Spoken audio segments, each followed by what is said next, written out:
வணக்கம் அன்பர்களே. அஸ்ட்ரோசிரி சேனல் வாயிலாக நான் உங்கள் அஸ்ட்ராலஜர் டாக்டர் சதீஷ். கும்பராசி அன்பர்களே, இந்த 2024வது வருடம் மார்ச் மாதம் எப்படி இருக்கும் அப்படின்னு பார்க்கும் பொழுது, உங்களுடைய ராசிநாதன் லக்னநாதன் என்று சொல்லக்கூடிய சனி பகவான் ஆட்சி பலம் மூல திரிகோண பலம் பெற்று வலிமையாக உங்க ராசியிலேயே அமர்ந்திருக்கார். கூட இருக்கிறது யாருன்னா சூரிய பகவான், அதாவது ஏழுக்குரியவன், கலத்திரஸ்தானத்தின் அதிபதியாக இருக்கக்கூடிய சூரியன் உங்க ராசியிலே இருக்கார். அப்ப சனி சூரியன் ரெண்டு இணைவு பெறும் போது சில எரிச்சல் ஊட்டக்கூடிய தன்மையை உங்களுக்கு கொடுக்கும். அதாவது எல்லாமே இருக்கும், பட் இல்லாத மாதிரியான ஒரு ஃபீலிங்கை கொடுக்கும்.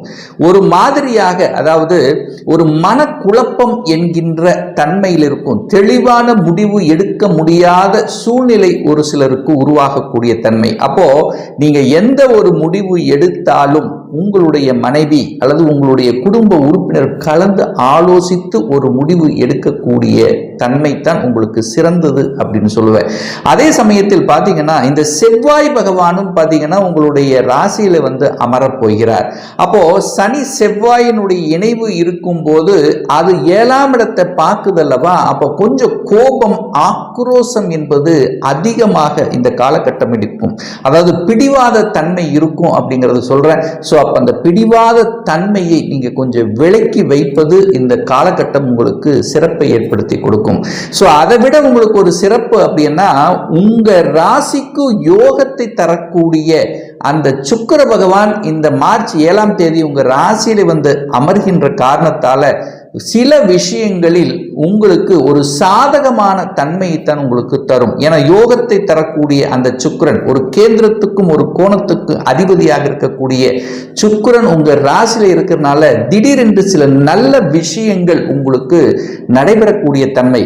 இதுவரையில பார்த்தீங்கன்னா ஏதாவது ஒரு உடல்நல தொந்தரவாக இருந்தது, ஒரு மாதிரியான ஒரு அழுத்தம் பிரஷர்ல இருந்து கொண்டிருந்தவர்களுக்கு இப்ப ஏன் அது நமக்கு ஆகுது, இதனால் தான் நமக்கு இது நடக்குது அப்படிங்கிறத உணர்ந்து கொள்ளக்கூடிய பக்குவம் நமக்கு இருக்கும். அப்போ எதை செய்தால் நன்று, எதை செய்தால் தீமை என்கின்ற அந்த பிரித்து பார்க்கக்கூடிய தன்மை இந்த மாதம் உங்களுக்கு சிறப்பாக இருக்க போகுதுன்னு சொல்லணும். 2ஆம் இடத்துல ராகு உட்கார்ந்திருக்கார். சர்ப்ப கிரகம் என்று சொல்லக்கூடிய ராகு 2ஆம் இடத்தில் இருக்கிறதுனால பிரம்மாண்டமாக திங்க் பண்ண வைப்பார். அப்போ பணம் சார்ந்த விஷயத்தில் கொஞ்சம் கவனமாக இருக்கும். பணவரவு திருப்தியா இருக்குமானா இருக்கும். ஏதாவது ஒரு ரூபத்தில் உங்களுடைய உழைப்புக்கேற்ற தனவரவு, பொருளாதார வளர்ச்சி இருக்கும். ஆனா பணம் உபயோகப்படுத்தக்கூடிய விஷயத்துல மட்டும் கொஞ்சம் கவனம், எச்சரிக்கையா இருக்கணும். ஏன்னாங்க ராகு இருக்கார், பாம்பு கிரகம், சர்ப்ப கிரகம், எப்ப நமக்கு கொத்துது அப்படிங்கிறது நமக்கு தெரியாது. அப்போ முன்பின் தெரியாத நபர்கள் அல்லது 3ஆம் நபர்கள், அந்நியர்களுடைய விஷயத்துல கொஞ்சம் கவனமாகவும், உங்க குடும்ப விஷயத்தில், மற்ற குடும்ப விஷயத்தில் நீங்கள் தலையிடாமல் இருப்பதும் உங்களுக்கு சிறப்பு அப்படிங்கிறதையும் நீங்கள் அறிந்து கொள்ள வேண்டும். 3ஆம் இடத்தில் குரு பகவான் உட்கார்ந்திருக்கார். அப்ப பிரயாணத்தின் மூலமாக நல்ல பல அனுகூலங்கள், மேன்மைகள் தரக்கூடிய வாய்ப்புகள், சந்தர்ப்பங்கள், அதாவது உங்களுடைய பணம் பார்த்தீங்கன்னா பிரயாணத்துக்கு செல்லும், தகவல் தொடர்பு துறைக்கு செல்லும், உங்களுடைய சகோதர சகோதரிகளுக்கு செல்லக்கூடிய தன்மைகள், அதாவது நீங்கள் ஏதாவது ஒரு ரூபத்தில், அதாவது இசை சம்பந்தப்பட்ட, மியூசிக் சம்பந்தப்பட்ட துறையில் இருப்பவர்களுக்கு இந்த மாதம் ஒரு அனுகூலமான ஒரு மாதம் அப்படின்னு நம்ம எடுத்துக்கலாம். ஏன்னா சுக்கிரனும் உங்க ராசியில உட்கார்ந்திருக்கார். அந்த அழகு சம்பந்தப்பட்ட துறை, கலை சம்பந்தப்பட்ட துறையில் இருக்கின்றவர்களுக்கு ஒரு புதிய ஒப்பந்தத்தை தரக்கூடிய விதத்தில் இந்த மாதம் உங்களுக்கு சிறப்பா இருக்கிறது. 4ஆம் அதிபதி என்று சொல்லக்கூடிய அந்த சுக்கிர பகவான் பார்த்தீங்கன்னா எங்க அமர்கிறார், இப்ப 12ஆம் இடத்தில் உட்கார்ந்திருக்கார்.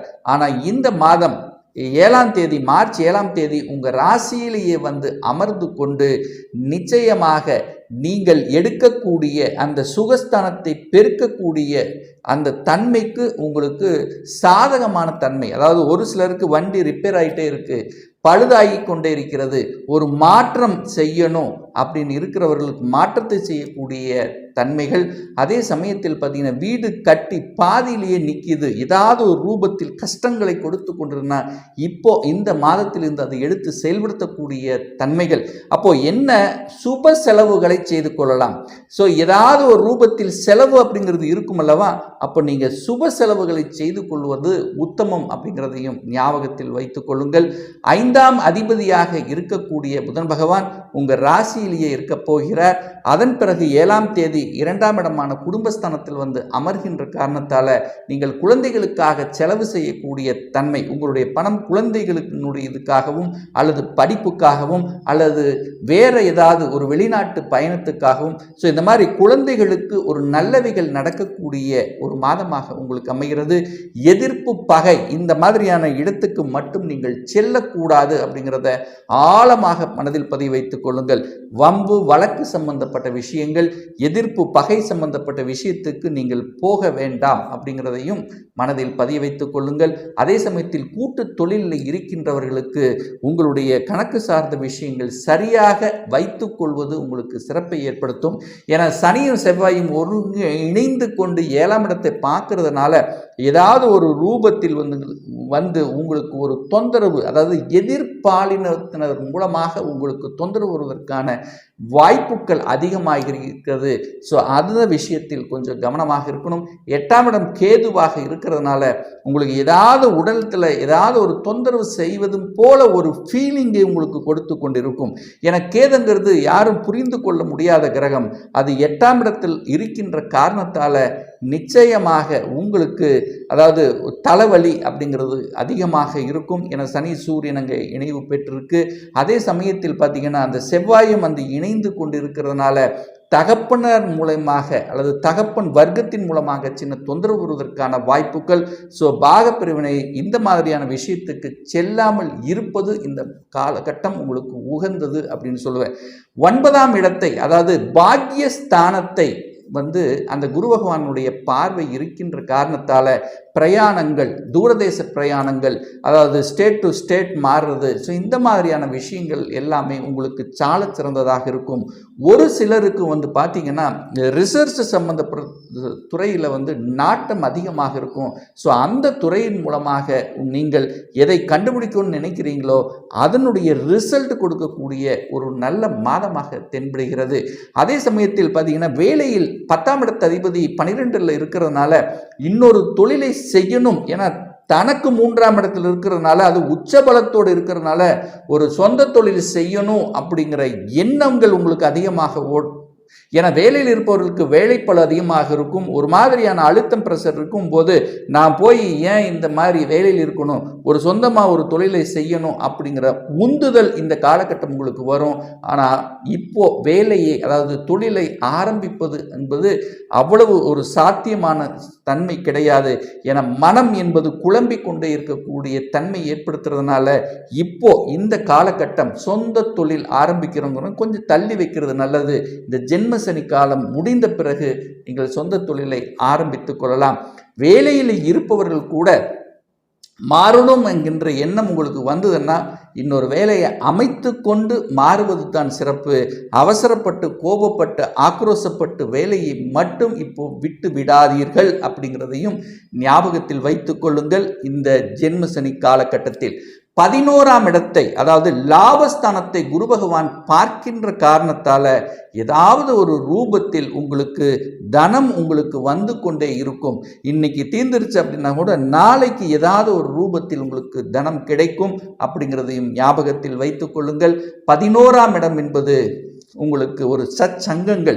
ஸோ இந்த மாதிரி சமூகாய பணிகளில் ஈடுபட்டு இருந்து கொண்டிருப்பவர்களுக்கு, அதாவது உங்களுக்கு ஒரு கௌரவ பதவிகள் கிடைக்கக்கூடிய ஒரு காலகட்டமாக உங்களுக்கு அமைகிறது அப்படிங்கிறத நம்ம ஸ்ட்ராங்காக சொல்லலாம். அதே சமயத்தில் பார்த்தீங்கன்னா எந்தெந்த விஷயத்தில் நம்ம கவனமாக இருக்கணும், அது குறிப்பாக யார் கவனமாக இருக்கணும்னா இந்த சதய நட்சத்திரத்தில் பிறந்தவர்கள், கும்ப ராசியில் இருக்கக்கூடிய சதய நட்சத்திரத்தில் பிறந்தவர்களுக்கு தான் இப்போ அதிகமான ஒரு மன உளைச்சல் இருக்கும்.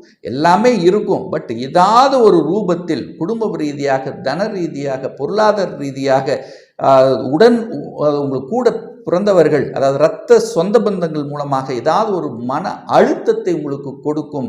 ஸோ இதை அழகாக நீங்கள் கடந்து செல்வது சிறப்பு. அதே போல இந்த கும்பராசியில் பிறந்தவர்கள் சனி திசை சனி புத்தி நடந்திருந்தாலும் அல்லது சந்திரனுடைய தசாபுத்திகள் காம்பினேஷன் இருக்கும் போதும் கூட உங்களுக்கு அதிகமான மன உளைச்சலை கொடுக்கக்கூடிய தன்மை. அப்போ நீங்கள் என்ன பண்ணிக்கணும், உங்களுக்கு பிடித்த, அதாவது உங்களுக்கு பிடித்த தெய்வ வழிபாடை எடுத்துக்கொள்ளும் போது நிச்சயமாக, அதாவது உங்களுடைய குல தெய்வ வழிபாடு எடுத்துக்கொள்ளும் போது, அது குறிப்பாக அமாவாசை நாட்களில் அந்த குலதெய்வ வழிபாடு எடுக்கும்போது நிச்சயமாக உங்கள் மனதில் இருந்து வந்த அத்தனை விதமான குழப்பங்களிலிருந்து விடுதலை பெறுவீர்கள் அப்படிங்கிறது தான் நிதர்சனமான உண்மை.